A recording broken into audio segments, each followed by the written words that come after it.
हाय hello नमस्कार my dear practitioners. मी doctor Archana, smile and shine अकॅडमीमधून.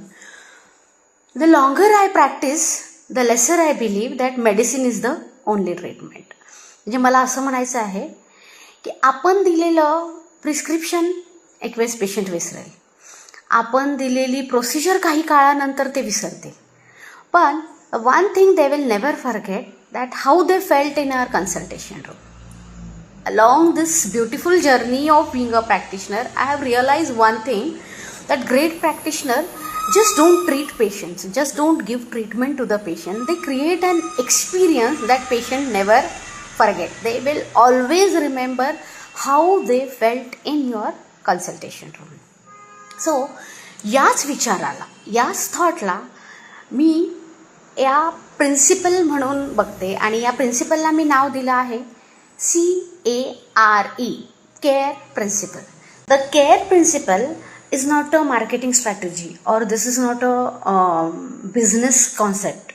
This is simple clinical philosophy that has guided me over the year. Here, C stands for connect.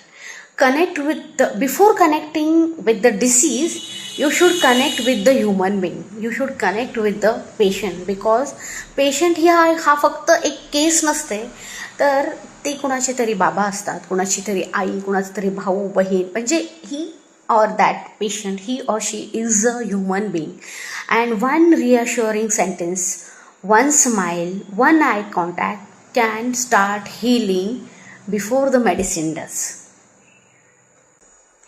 A stands for access.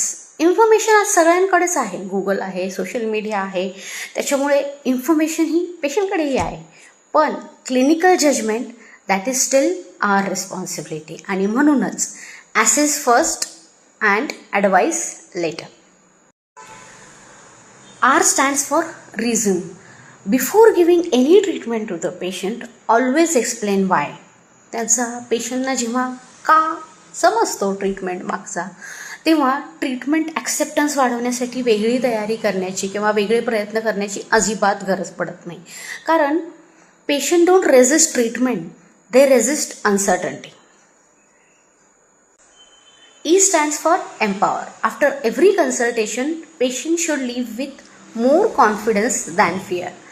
म्हणजे काय की after consultation prescription देणं हा आपल्या कन्सल्टेशनचा शेवट नसावा, तर एक वेल इन्फॉर्म पेशंट जो एक इन्फॉर्म डिसिजन घेण्यासाठी योग्य आहे, ही आपल्या कन्सल्टेशनची कंप्लिशन असू शकते. My reflection on this is, at the end of the day, patient may admire your degree, patient may respect your knowledge, they may admire your skills, but they trust you because of your humanity. And maybe this is the best part of being a doctor. So let's reflect together now. I'm curious to know, if you had to add one more letter to CARE, care principle, what it would be? It would be L for listening, or E for empathy, or anything else. Please comment below. I would love to know your perspective on this. That's all for today from my side. I'm Dr. Archana from Smile and Shine Academy. Let's grow together.